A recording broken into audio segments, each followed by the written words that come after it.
natatakot sa kondisyon ng kanyang tinitirhang gusali sa Santa Cruz, Maynila. Nang aming isang Gunis sa Manila City Hall, bibisitahin daw nila pero sa Lunes na.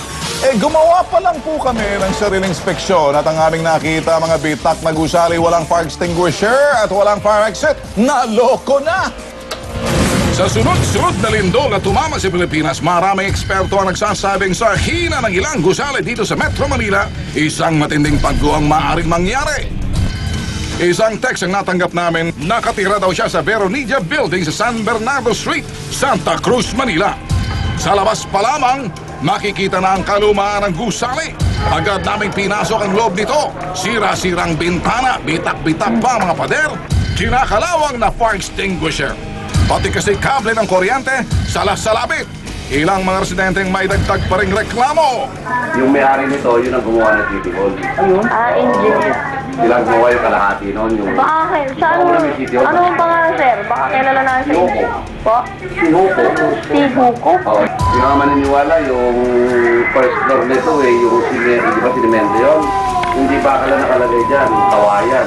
Engineer, pakibilis-bilisan po. Harinawang walang mangyaring sakuna bago nyo maisip kumilos.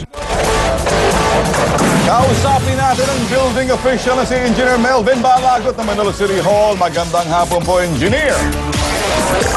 Magandang hapon po, sir. Engineer, ano tong issue na to sa building na to? Parang atang medyo mabagal ang kilos ninyo. Parang kilos pagunggay rito. Kasi actually, ako nagtalian, sir. Ngayon lang nila pinadala sa amin po yun. Okay, kailan nyo natanggap, Engineer?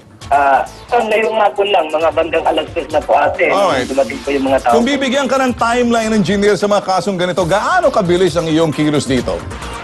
So normally, kapag yung mga eminent danger talaga, outright po yan. Pero para nung pinakita naman po nung picture ng mga tawan niyo. Okay, Engineer, okay na. Kailan mo magagawa to? Sa Lunes, kaya mo?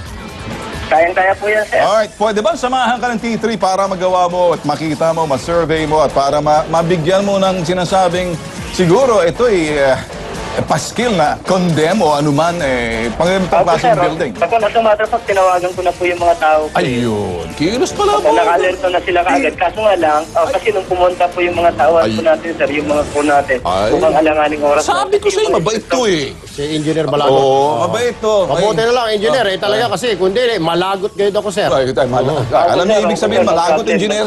Basta sa servisyo, palagi nandiyan. Ayun, okay na this. Mabait si Engineer. Okay.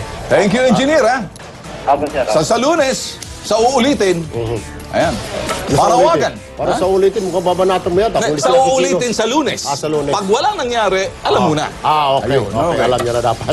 Si Marlon Acusa Borbe, 33 years old, assistant waiter ng Passenger Saga Ruby, ay nawala sa barkong sinasakyan niya noong March 7, 2012 habang bumabiyahe sa Sipalay City, Negros Occidental. Walang ibang alam ang kapitan nila na si Master Captain Owen Magsaysay, Maritime Corporation ang tunay na nangyari.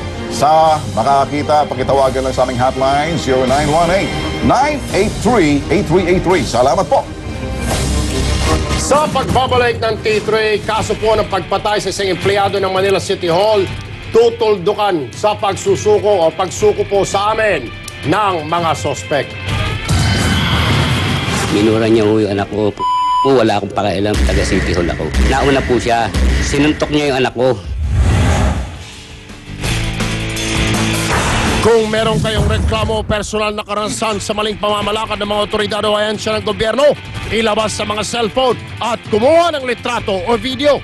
Ipadala sa aming email, t3kapatidsakotkita@gmail.com o tumawag sa aming hotline numbers 355-5702 o 0918-983-T3T3.